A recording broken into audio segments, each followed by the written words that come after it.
Hola, ¿qué tal? Muy buenas noches, 8:45, momento de las noticias. Mi nombre es Juan Carlos Sandoval y le presento nuestros titulares. Salud Siempre, el único seguro que cuida de tu familia en todo momento, desde 400 quetzales mensuales, presenta los titulares. En Sololá, comunitarios pelean por nacimiento de agua, lo que provoca 6 personas heridas a machetazos. En Quetzaltenango, las fuerzas de seguridad descubren entre 300 y 400 pasaportes falsificados. Partido Patriota tiene hasta el 24 de abril para pagar multa de 1.900.000 quetzales que el TSE le impuso por campaña anticipada. El 77% de las municipalidades reciben baja calificación por su trabajo durante el 2013. En México, sicarios del crimen organizado asesinan a 15 policías luego de emboscarlos en el oeste de una ciudad. Salud Siempre, el único seguro que cuida de tu familia en todo momento, desde 400 quetzales mensuales, presentó los titulares. Comencemos con las noticias. Violento incidente en Nagualá, en el departamento de Sololá. Allí, comunitarios se enfrentaron por un nacimiento de agua. Las noticias nacionales son presentadas por Azúcar de Guatemala.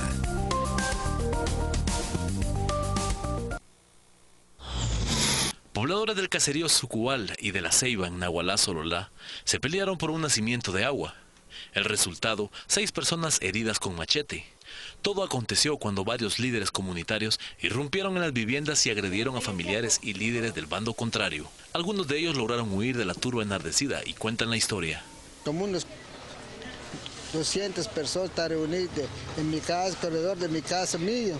¿Lo llegaron a agredir a usted, señor? Sí, y yo no pensaba nada de eso, ¿verdad? Cuando ellos llegaron. El momento cuando llegaron, lo gritaron, les dijeron, hoy sí van a derramar sangre, hoy sí va a haber muerte, les dijo. ¿Cuál es el problema, señor? ¿Por qué están inconformes? El problema por un nacimiento de agua potable. ¿Cuál es la inconformidad de estas personas? Que quiere que le quite el agua potable a nosotros, como somos comité, estamos luchando un proyecto de agua potable a la institución Impón.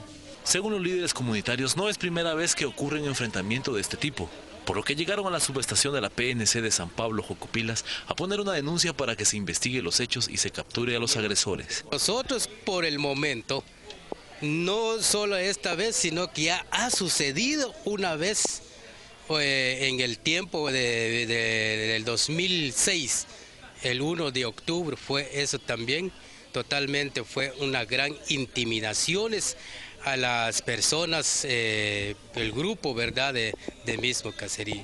Mientras se llegaba a una solución en este conflicto, algunas familias pidieron acompañamiento policial para retornar a sus hogares. Lo que pasa es que ayer tuvieron unos problemas allá en Sucumbal, por eso los paisanos de mis vecinos allá tengo lastimados. ¿Por qué? Porque los muchachos hicieron muchos problemas allá, porque nosotros queremos policías para subir allá arriba, por eso nosotros tenemos pelos para subir allá con nosotros. Desde tempranas horas se hablaba de al menos 7 personas muertas y 17 heridas. Sin embargo, en el transcurso del día se constató que no se registró ninguna muerte y fueron 6 heridos que se recuperan en el hospital de Mazatenango. Delegados de la COPREDE intervinieron para buscar un diálogo entre los manifestantes y poder brindar seguridad a los líderes afectados, a pesar de que piensan que los agresores apuntan a intereses individuales y partidarios. Mientras se llegaba a una solución a este conflicto, algunas familias pidieron acompañamiento policial para retornar a sus hogares. Pensamos nosotros que más que el uso del recurso del agua o de la tierra, son cuestiones de relaciones comunitarias. De repente hasta, digamos, alguna lucha de poderes entre grupos comunitarios podría ser, digamos. En este momento nosotros estamos recopilando esa información y estamos teniendo reuniones unilaterales con representantes de ambos grupos. En Quetzaltenango decomisan entre 300 y 400 pasaportes falsificados. Fiscales del Ministerio Público, acompañados por agentes de la Policía Nacional Civil, realizaron 5 allanamientos en los cuales descubrieron 300 pasaportes falsos. Todo inició cuando semanas atrás la Embajada de Estados Unidos en nuestro país detectó que un menor tenía en su poder un pasaporte falso. Inmediatamente pusieron la denuncia y fue así como comenzaron las pesquisas. Estas dieron como resultado que en una agencia de viajes se extendían los documentos falsificados. En el lugar fue aprehendido el empleado Gilder Gustavo García Cuyush, de 26 años, acusado por los delitos de falsedad material, falsificación de sellos, timbres y papel sellado según orden judicial de fecha 31 de marzo de 2015, emanada del Juzgado Tercero de Primera Instancia Penal de Quetzaltenango. Todos los pasaportes se encuentran en el Instituto Nacional de Ciencias Forenses, donde se establece en qué consisten las alteraciones que le hicieron. Junto a los pasaportes, investigadores del MP confiscaron equipo de cómputo y diversos tipos de documentación. Menor de edad fue trasladado a la emergencia del Hospital Nacional San Juan de Dios luego de que 2 personas protagonizaran una balacera en el municipio de Faijanes. El menor falleció esta tarde por la gravedad de las heridas. El menor fue identificado como Marco Tulio Padilla Cuté, de 7 años de edad. Otra de las víctimas mortales fue el señor Vicente Álvarez, de 70 años. Un presunto extorsionista y cabecilla de la Mara 18 fue capturado por agentes de la División del Programa Nacional contra el Desarrollo Criminal de las Pandillas en un allanamiento realizado en coordinación con el Ministerio Público en la 12 calle B, lote 26 de la zona 5. Según los investigadores, el detenido es presunto responsable de liderar y coordinar las extorsiones realizadas a ruteros de la zona 18, a quienes exigía 1.500 quetzales semanales, además de coordinar el ataque armado a un bus de la ruta El Salvador. Ayer el detenido fue identificado como Manuel Pérez López, de 28 años de edad, quien ya había sido capturado en 2013 y salió en libertad en 2014. Las noticias nacionales fueron presentadas por Azúcar de Guatemala. Pausa al regresar, por supuesto más noticias a las 8:45.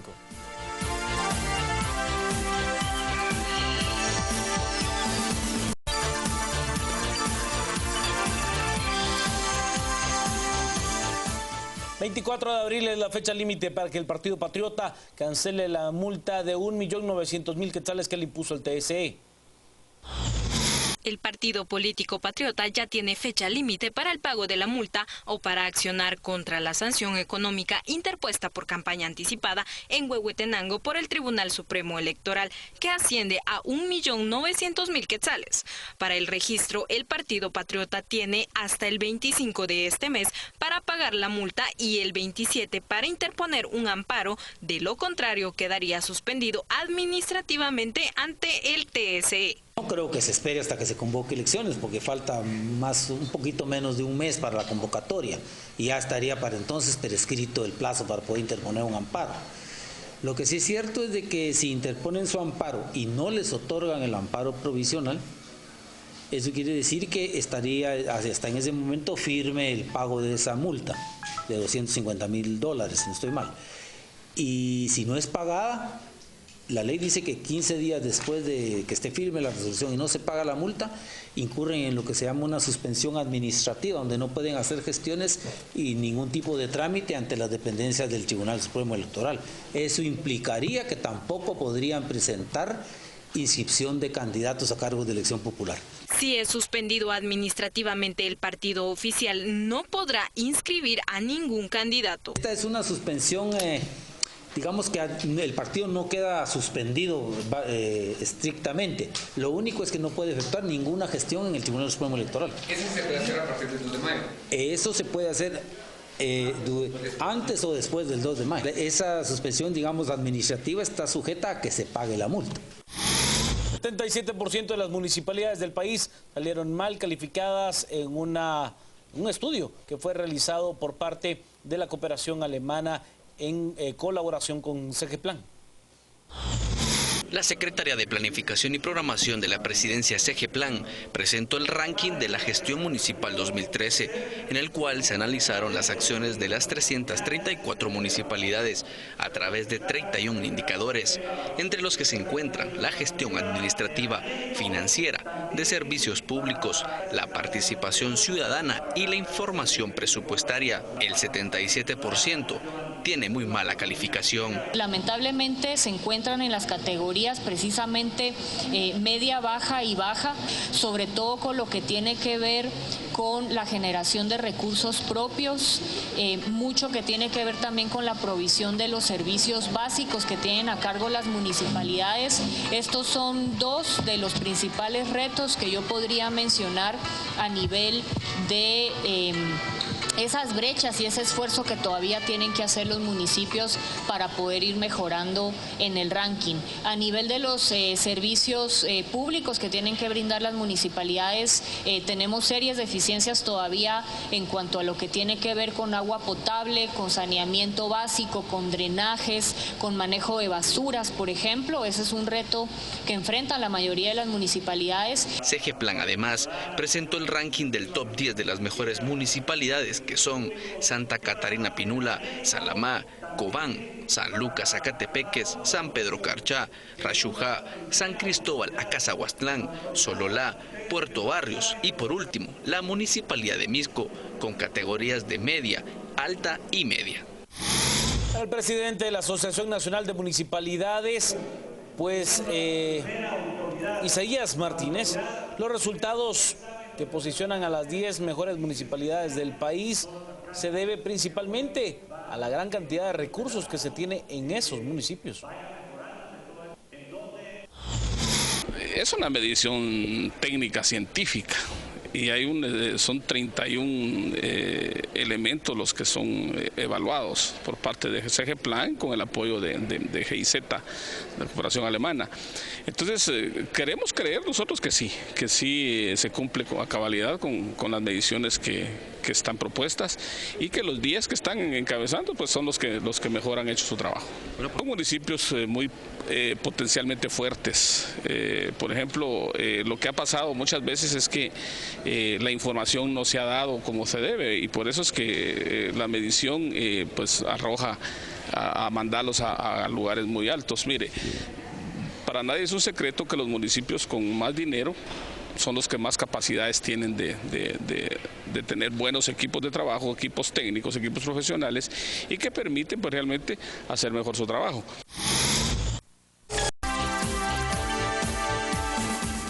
¿Qué tal amigos? Buenas noches, bienvenidos a las 8:45 en este primer martes del mes de abril. Superada, pasada, glorificada la Semana Santa, según ustedes lo quieran ver, y listos para correr hacia la proclamación de las elecciones si todo sigue su curso normal dentro de aproximadamente un mes. Hoy ha salido en noticias un tema que ocurrió en la noche del lunes y se refiere al enfrentamiento entre dos comunidades en Sololá, las comunidades de Pacalal y Tucubac.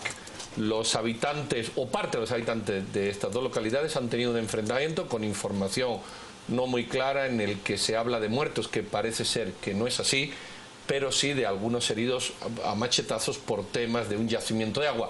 Y ese es lo que vamos a abordar en el primer segmento. Tenemos a dos invitados. En el estudio a Marco Vinicio Cerezo Blandón, que es director de Fundaeco. Marco Vinicio, buenas noches. Muy buenas noches. Y vamos a empezar con nuestro invitado externo, vía telefónica, que es don Francisco García Morales, delegado de la Procuraduría de Derechos Humanos en Suchitepeque, y doña Silvia Jereda.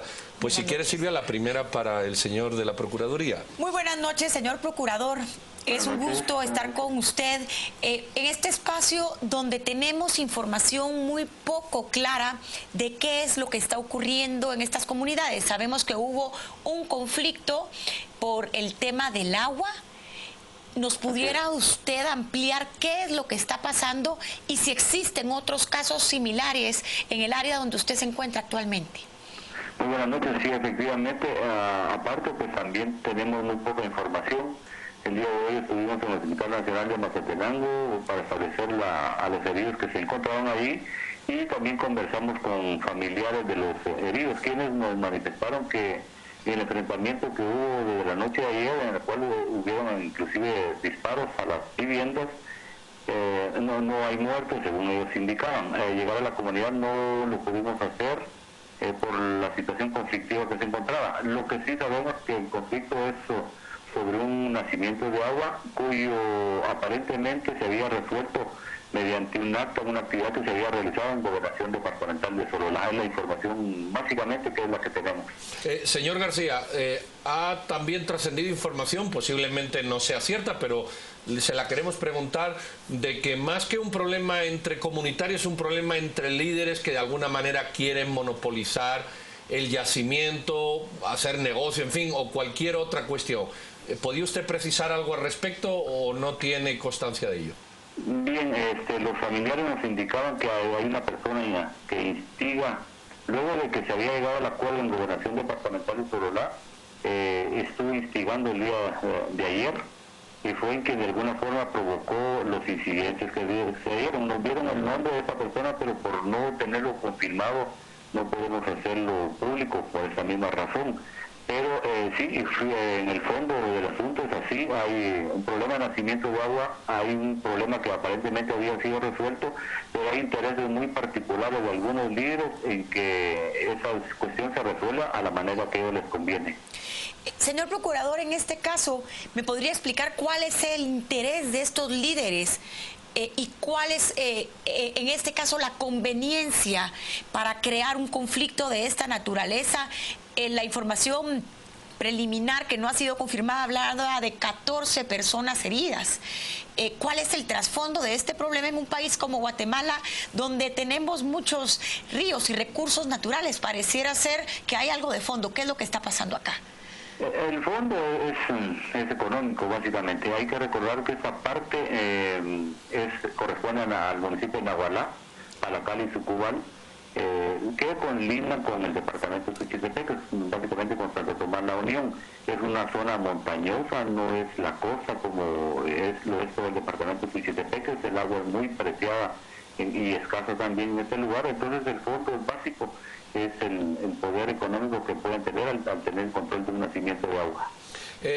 Don Francisco, la última es ¿cómo ve usted el panorama en los próximos días? Se tienen noticias de que ya fuerzas de la policía han acudido, de que los ánimos se han calmado, de que también hay personal del Ministerio Público. ¿Cree usted que esto puede evolucionar de una manera sensata, razonable y retornar a la paz que había antes de este conflicto?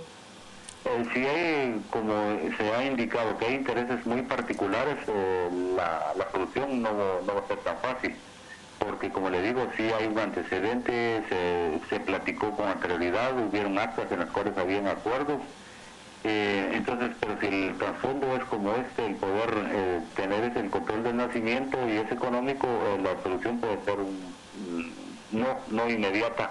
Y fue fundamental también una presencia fuerte de la Policía Nacional Civil, porque de lo contrario, si hubieran llegado unos pocos elementos, la situación estaría todavía muy tensa. Entonces creo que para poder calmar esa situación fue necesaria una fuerte presencia de la PNC.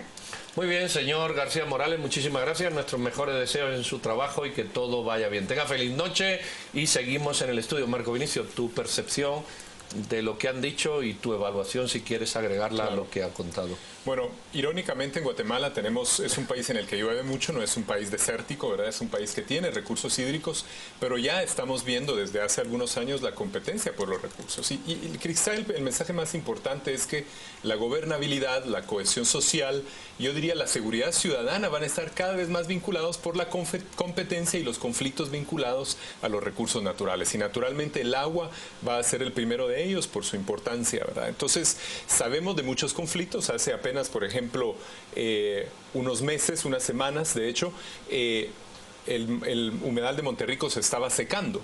Y hubo una delegación de pescadores y guías turísticos que tuvieron que ir a negociar con plantaciones de caña de azúcar que habían construido barajes, presas para retener el agua, para irrigar. Y ahí también estuvieron a punto de entrar en un conflicto. Cada verano vemos cómo entran en conflicto las municipalidades con las plantaciones, con los usuarios del agua río abajo.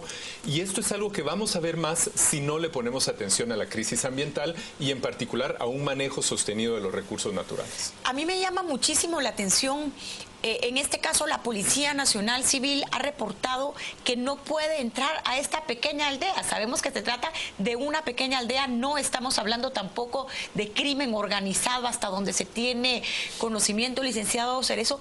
Sin embargo, como usted bien lo apunta, esto pareciera ser un problema que tiene intereses económicos y de otro tipo. ¿Qué es lo que está, políticos inclusive, qué es lo que está pasando realmente en Guatemala y cómo es esta situación de la que se habla tan poco? Bueno, tenemos que recordar que la crisis ambiental ha venido creciendo cada vez más y en el caso del agua tenemos que recordar algo muy importante. El cambio climático va a agravar cada vez más esos conflictos. Algunas modelizaciones nos dicen que el agua superficial, la escorrentía superficial, se va a reducir entre 30 y 40% en algunas regiones del país. Entonces, naturalmente, el control de los recursos, el acceso a los recursos, la propiedad de los recursos se convierte en un tema de conflicto, sobre todo cuando son cada vez más escasos. Y en este caso en particular, no hay una ley de aguas, a pesar de que la Constitución lo mandaba hace cuántos años, no hay regulaciones para el manejo del agua y esto lo que conduce es a estas situaciones de conflictividad, de apropiación y de competencia simplemente por el control de los recursos naturales. Cosas tan elementales o que parecieran tan elementales como, por ejemplo, depurar las aguas que se vierten, reciclar, destruir apropiadamente los residuos orgánicos, inorgánicos que uno emite, o hacer contenedores a modo de embalses, pantanos o similar del agua en un país que le sobra agua en verano, en invierno. ¿Por qué cuesta tanto hacerlo entender y hacerlo ver cuando es una cosa que uno dice, bueno, esto es de cajón, ¿verdad? Bueno, la verdad es que, de nuevo, falta de regulaciones, falta de planificación y falta de institucionalidad, que podemos aplicarlo a casi cualquier problema de este país, pero sin irnos tan lejos, acá en la ciudad capital. Hace 20 años los pozos estaban a 400, 600 pies, hoy estamos más allá de los 2.200 pies, hay condominios que se están quedando sin agua porque se les están secando los pozos y a pesar de ello seguimos impermeabilizando superficies, seguimos destruyendo bosques y cuencas que son las que nos alimentan. El agua de la ciudad capital viene desde Quiché casi, de las cuencas de los Chayá y Pixcayá, y sin embargo los capitalinos no estamos invirtiendo en el cuidado de esas cuencas. Entonces, tal vez en el fondo de esto hay un tema. La naturaleza ociosa, la naturaleza abundante desapareció, ya no existe. Tenemos que ver lo que llamamos los especialistas en estos temas, los servicios ambientales, es decir, los servicios que nos presta la naturaleza como una infraestructura que debemos cuidar y en la que debemos invertir. La gente, siempre digo yo en las charlas, en las comunidades está bien dispuesta a pagar 100 quetzales por un six-pack de cerveza, pero si le decimos, mire, tiene que pagar 25 quetzales por el tratamiento de sus aguas negras, la gente pone el grito en el cielo. En algunas municipalidades, cuando el alcalde intenta incrementar un poquito el precio del agua para hacer un mejor manejo, para reforestar las cuencas, lo amenazan con quemarle la municipalidad, porque teníamos en la mente que este era un recurso infinito, abundante, y ahora la situación es otra. En muchos condominios, perdón que meta aquí porque yo soy tesorero del mío y ocurrió, en muchos condominios incluso se vendía la propiedad con paja o paja y media de agua, que iba a estar ahí de eterno hasta que, como tú bien dices, el pozo hubo que perforar los 1000 pies porque no llegaba. Hay algunos estudios muy preocupantes y me refiero a la ciudad capital porque acá vivimos nosotros y acá van a ser millones de personas las que van a estar en este tipo de conflictos. La relación entre recarga de los acuíferos y extracción de agua es de 9 a 1. Es decir, que estamos extrayendo 9 veces más rápido el agua del ritmo de su recarga. Entonces sabemos que van a ocurrir esos problemas, sabemos que van a haber conflictos. Acá en un asentamiento hace algunos meses, una persona murió en la cola del chorro del agua porque hubo una competencia por el lugar y alguien sacó la pistola y mató a otra persona. Es decir, que debemos aceptar el hecho de que la competencia por los recursos naturales escasos, el agua, los bosques, la madera, la leña, la tierra misma, va a ser un factor de gobernanza y de cohesión social y lo debemos de ver de esa forma. Ya no podemos verlo como un tema secundario sin importancia y ciertamente la buena gestión de los recursos naturales ya no es solo cuestión de los ambientalistas, es una cuestión societal que implica necesariamente a las municipalidades, al sector privado, a los productores, porque muy pronto vamos a tener que crear una jerarquía de usos del agua a través de regulaciones, uso domiciliar, uso para producción de alimentos, usos económicos estratégicos, pero todo esto lo tenemos que planificar y es algo que hay que aceptar y que tenemos que empezar a hacer lo más rápido mejor. Licenciado Cerezo, INCAE hizo un estudio hace más de una década presagiando que la próxima guerra y el gran conflicto en Centroamérica sería el tema de agua. ¿Usted considera que realmente este será nuestro siguiente conflicto? Y realmente tenemos las herramientas en Guatemala para poderlo enfrentar. Bueno, en realidad la crisis ambiental no es algo que va a venir, ya está con nosotros. Taiwán el día de hoy anunció medidas de restricción del uso del agua por la sequía que están viviendo. California, el gobernador de California impuso una restricción de 25% sobre el agua. Un segundo estado de Estados Unidos también lo acaba de hacer, así que ya está con nosotros esa crisis. Y sí, ciertamente, Honduras acaba de presentar una queja contra Guatemala por la basura y la contaminación que le llega en el río Motagua. México también se está quejando de algunos ríos que le llegan muy contaminados. Es decir que el agua debe verse integralmente. Y por supuesto está el cuidado de las fuentes, el cuidado de las zonas de recarga hídrica y de los bosques productores, el buen manejo del agua, la regulación de sus usos, de su aprovechamiento y su tratamiento, y por supuesto lo que sucede al final. Porque no solo estamos destruyendo las fuentes de agua, sino que además en este momento estimamos que el 95% de las fuentes de agua tienen heces fecales y desechos agroquímicos. Hay un problema de contaminación y a pesar de que tenemos agua no la podemos utilizar. Acabo de estar en una reunión de alcaldes en Salcajá y el problema número uno en una encuesta que hizo la municipalidad no fue la violencia, no fue la economía, fue la contaminación del río Samalá y la problemática del agua. Es decir, que es algo que se nos viene encima y quisiera tal vez concluir con una reflexión.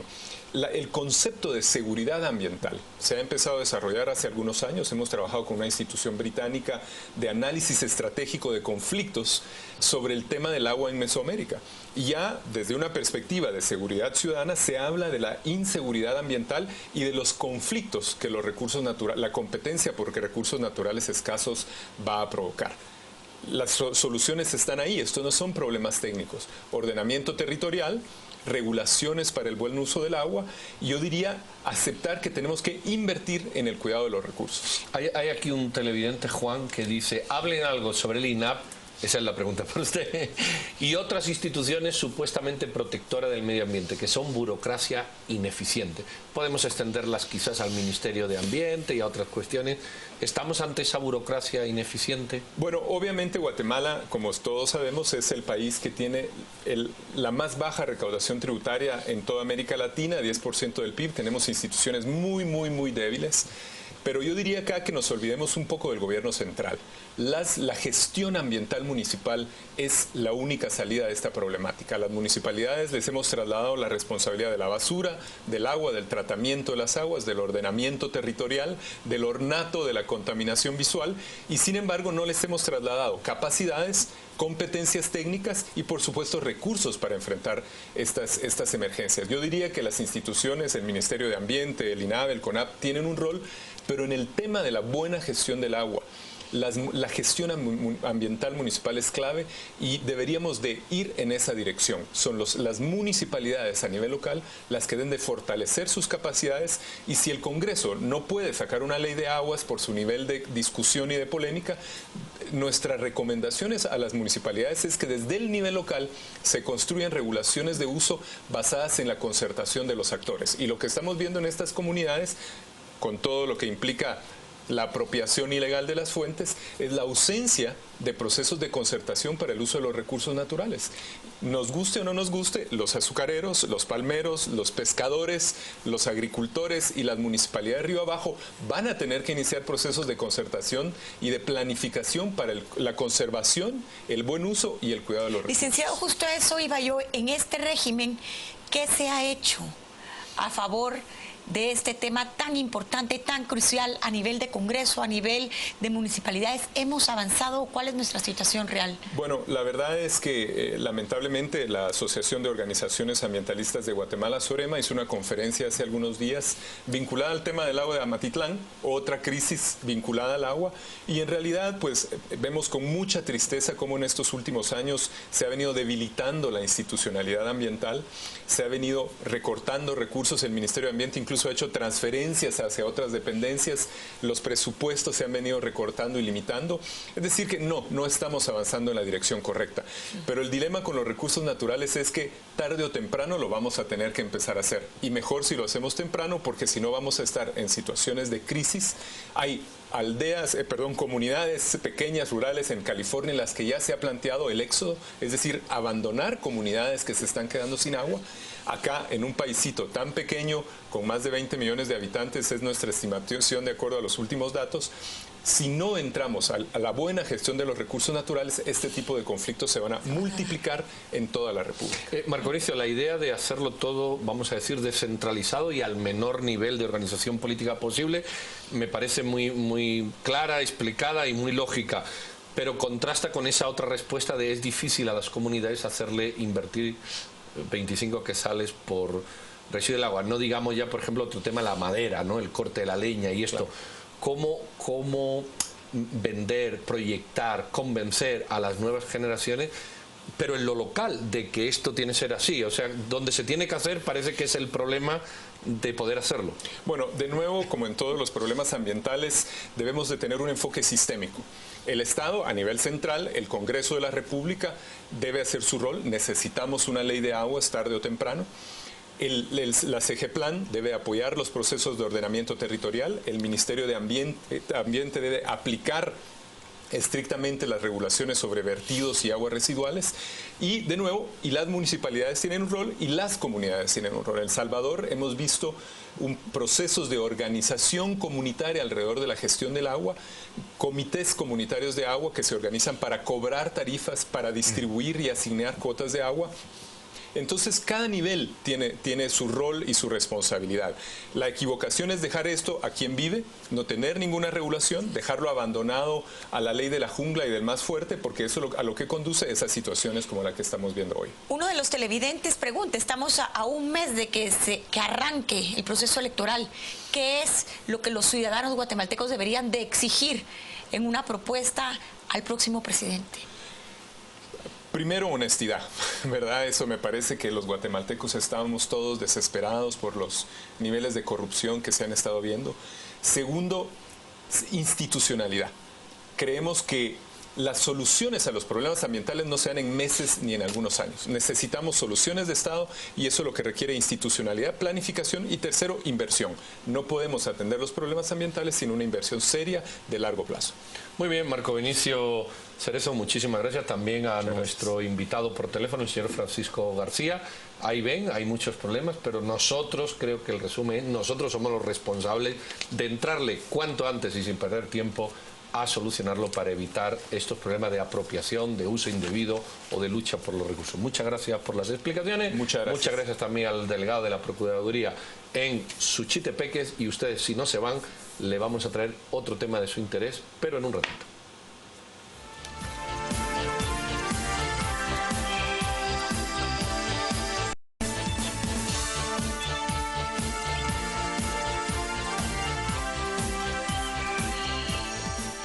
Muy bien, aquí con un tema de mucho interés y con dos personas jóvenes de más interés para todos, porque son los que van a cambiar el mundo, van a arreglar la vida y nos van a asegurar una vejez en condiciones. Aquí tenemos a Javier Toledo, oficial de Proyecto Espantacacos. Ahora le vamos a contar qué es eso. Y también Linda Amezquita, que es, lo voy a leer entero para que la dama no se enfade, presidenta de la Junta Directiva de la Asociación por una Vida Digna, ¿cierto? Correcto. Pues bienvenidos los dos. Como no quieren que le dijamos pregunta, le vamos a tirar una en la mesa. ¿Eso del espantacacos qué es? Pues bueno, el espantacacos empezó como un personaje que pues entendemos que el antítesis o el enemigo, digamos, del caco es el agente de Policía Nacional Civil, pero claro que con todo respeto pues queríamos mostrar los puntos donde se sufren más actos delictivos recurrentemente, y queríamos posicionar pues la figura que es la que vela por nuestra seguridad, ¿verdad? Entonces decidimos sacar estos personajes que son de madera y señalar 5 puntos donde se sufrían más actos delictivos. Son básicamente espantapájaros vestidos con uniforme de policía. En alusión al uniforme. En alusión. No es igual. Y me ha llamado la atención que cuando los he visto dicen, por ejemplo, aquí se asalta. Y anuncian que aquí hay asaltos. Las estadísticas son terribles, más de 200 incidentes de asaltos que están sucediendo en Guatemala diariamente en las 20 mismas localidades. ¿Ustedes cómo ubican estos 20 puntos donde están sucediendo? Y luego de que colocan estos espantacacos, ¿hay una alerta? Y sí hay evidencias de que están funcionando. Cuéntenos cómo es todo este procedimiento que ustedes crearon. Con $700, porque entiendo que eso fue la inversión, $700. Así es, en el 2012 nosotros salimos con lo que fue la campaña No Más Asaltos, a través de una investigación que se realizó por la PNC y el Ministerio de Gobernación, ya que nosotros en ese momento todavía no habíamos hecho ningún análisis, sino que nos basamos en esta investigación. Marcamos 9 puntos que fueron en el 2012 con $700, como ustedes lo mencionan. Para esta nueva fase, que fue el 9 de marzo de este año, nosotros ya con el antecedente que teníamos del 2012, a través de una aplicación que se desarrolló, en donde las personas ingresaban y reportaban estos actos delictivos, ya nosotros pudimos determinar que sí, efectivamente, los puntos de la investigación de la PNC correspondían a los que la aplicación en su momento nos marcó a nosotros. Entonces, ya en base a toda esta investigación que realizamos y obviamente utilizando la aplicación de nuestro lado, nosotros marcamos 5 puntos, como Linda lo mencionaba, y fue allí en cada uno de esos puntos en donde colocamos a los espantacacos, solo que esta vez con un nuevo mensaje. Ya no era ojo, aquí asaltan, sino el mensaje ahora era espantacacos somos todos. Entonces obtuvimos apoyo, ahora no fueron $700, fue otra cantidad de dinero, pero obtuvimos apoyo del sector privado, de cooperación también internacional y de personas individuales que han querido apoyar al proyecto. Se nos han acercado a nosotros programadores, se nos han acercado ingenieros en sistemas que quieren apoyar al proyecto, diseñadores gráficos que se han sumado a todo este esfuerzo y pues juntos hemos logrado construir lo que hoy es el espantacacos. Ahora, el ciudadano normal como yo, que ni sabe de... ¿cómo se llama? De diseño, ni de mapas, ni de tecnología, que dice, uy, qué bueno, yo quiero colaborar. Cualquier ciudadano, pero explicar aterrizado para los torpes en informática como yo, ¿cómo se puede colaborar? A ver, la primera, tenemos varios canales y vamos a estar habilitando nuevos más adelante. El primero es la página web www.espantacacos.org. Una que tengo yo aquí abierta y sale un espantacaco. Entonces, ahí abajo usted le da la opción de reportar. Correcto. Y luego le empieza a solicitar ciertos campos que a la hora de usted estar ingresando toda esta información está haciendo un ejercicio de cómo se debería hacer una denuncia en la vida real. Es decir, yo veo un tema, entro aquí y lo voy describiendo. Exacto. En dónde sucedió el acto delictivo, en qué lugar, cómo fue, etcétera. Lo importante de eso es que estamos fomentando una cultura de denuncia, porque normalmente nos suceden actos delictivos, no vamos a notificarlos, no vamos a las comisarías a decir qué fue lo que sucedió y tampoco sabemos con qué información tenemos que llegar. Entonces la información se queda corta en relación a la información que ellos también necesitan para poder establecer estrategias. A ver, yo tengo, perdón, una pregunta. ¿Cuántas personas están ingresando a sus redes para hacer estas denuncias? Ahorita se han hecho 2.500 descargas de la aplicación para Android. Ese es el segundo canal. Puede ingresar por la página web o por el canal descargándolo, por la aplicación descargándolo en su Android y muy pronto descargándolo en su iPhone. Y yo que tengo otra pregunta, ¿cuáles han sido los resultados en estas áreas? ¿De alguna manera han disminuido los cacos, los ladrones? ¿Qué es lo que está pasando en estas 5 áreas donde ustedes están colocando estos espantacacos? Yo creo que es importante mencionar, como Linda lo decía, más de 2.500 descargas que tenemos, más de 4.000 personas que han ingresado al sitio de espantacacos, a la página web. Y en este momento del 9 de marzo, que fue el lanzamiento para acá, para esta fecha, nuestro objetivo era darle a conocer a las personas esta herramienta, pero siempre acompañado del tema denuncia. Como Linda lo decía, fomentar esa cultura de denuncia y que las personas con responsabilidad vayan a una comisaría y presenten su denuncia. Durante estas semanas estuvimos teniendo reuniones estratégicas por parte del Ministerio de Gobernación con el señor ministro personalmente, que quiso atender el proyecto y firmamos un convenio de cooperación entre ambas instituciones, Ministerio de Gobernación y Jóvenes contra la Violencia, porque entendemos que la aplicación sigue siendo de sociedad civil, es una herramienta a disposición del ciudadano, pero necesitamos un respaldo institucional que le dé el soporte a los reportes que se están presentando, porque yo puedo utilizar la aplicación, decir, me asaltaron en tal lugar, pero nosotros como Jóvenes contra la Violencia no podemos darle una respuesta institucional a las personas. O sea, sí podemos, porque al final la aplicación genera en un mapa georreferencial los puntos más vulnerables, podemos decirle a las personas, en este punto asaltan, en esta zona asaltan, pero directamente como sociedad civil, como Jóvenes contra la Violencia, no podemos ir con un arma al punto en donde está e intentar hacer el trabajo que es institucionalmente de la PNC.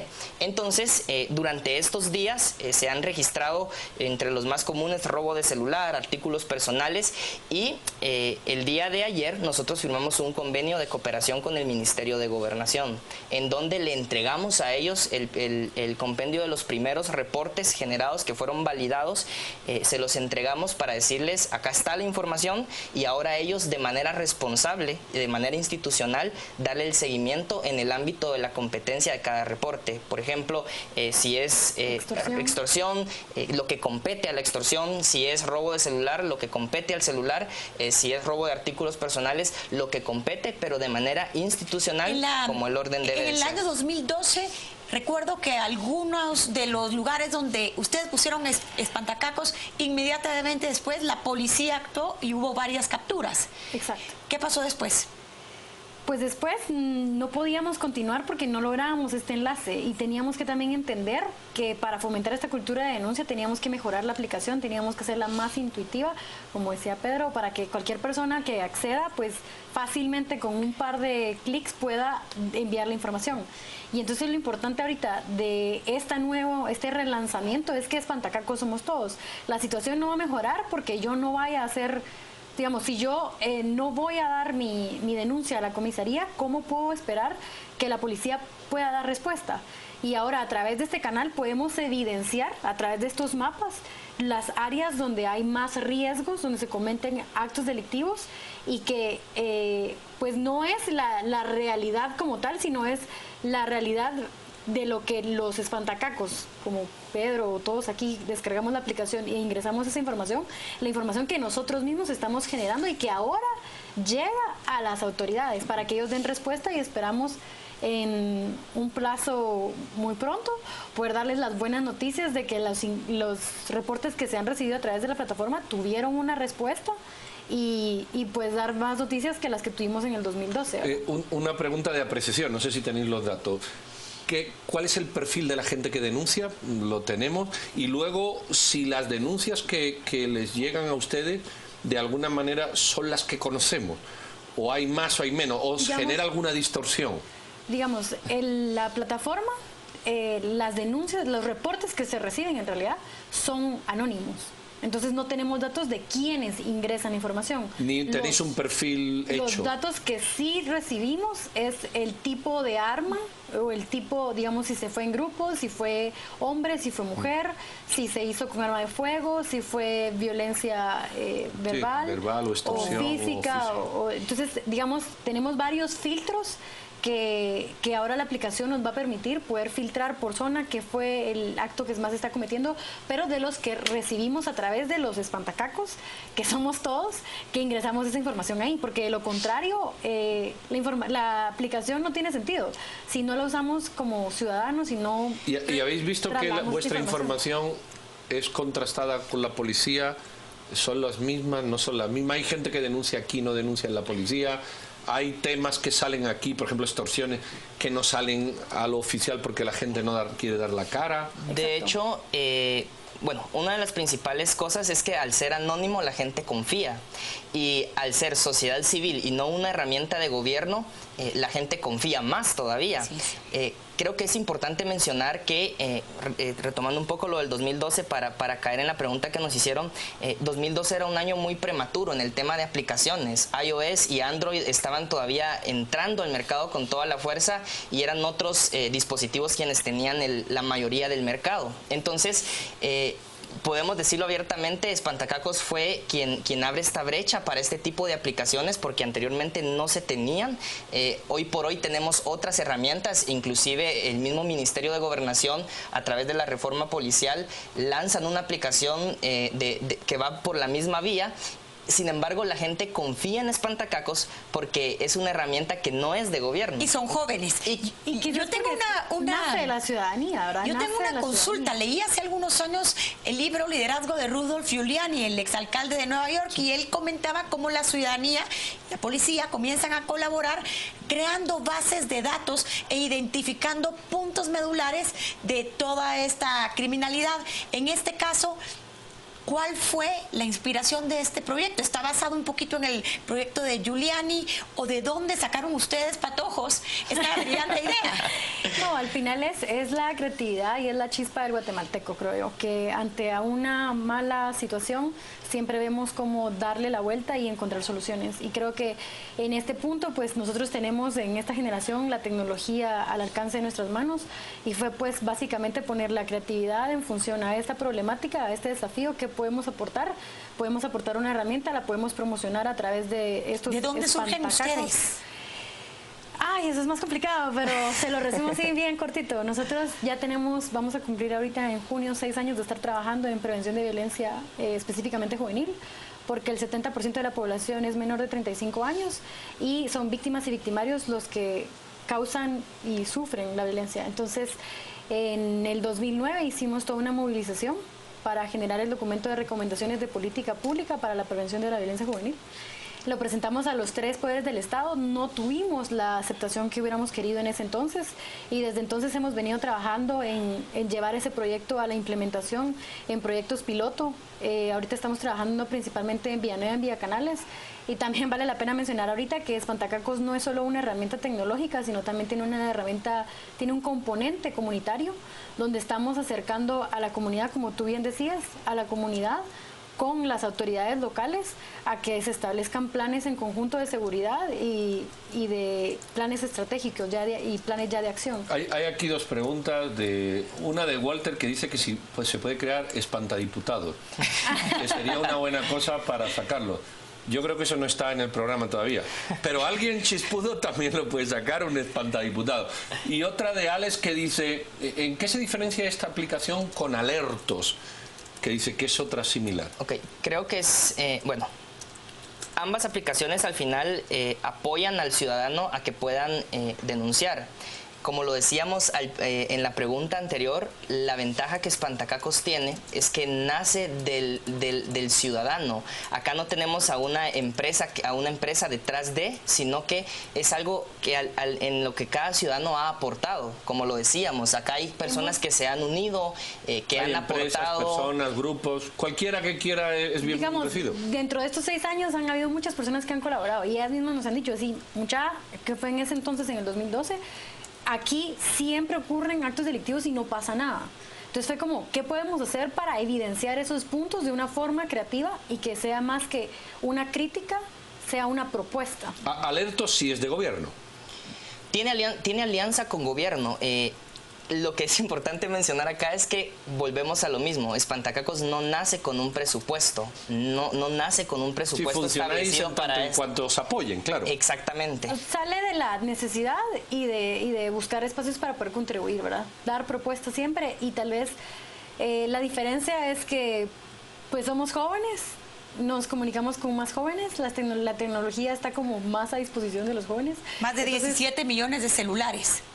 Y un país desfrijolizándose. Exacto. Entonces, al final, lo que podemos resaltar es que ahorita en esta nueva actualización de la plataforma somos más intuitivos, se pueden generar mejores filtros, vamos a poder dar mayor información tanto al ciudadano como a la policía, vamos a tener respuesta de parte de las autoridades y vamos a hacer pública esa respuesta, porque al final de nada sirve, como que hablábamos, ¿verdad? Es una relación de corresponsabilidad donde si yo te di información, hazme saber si lo que yo te di fue útil. Y eso es lo que ahora la tecnología o esta comunicación no tradicional, que es de doble vía, es lo que nos permite, y es tal vez uno de los pilares que le da mucha fuerza a ¿Van a fiscalizar al ministro de Gobernación.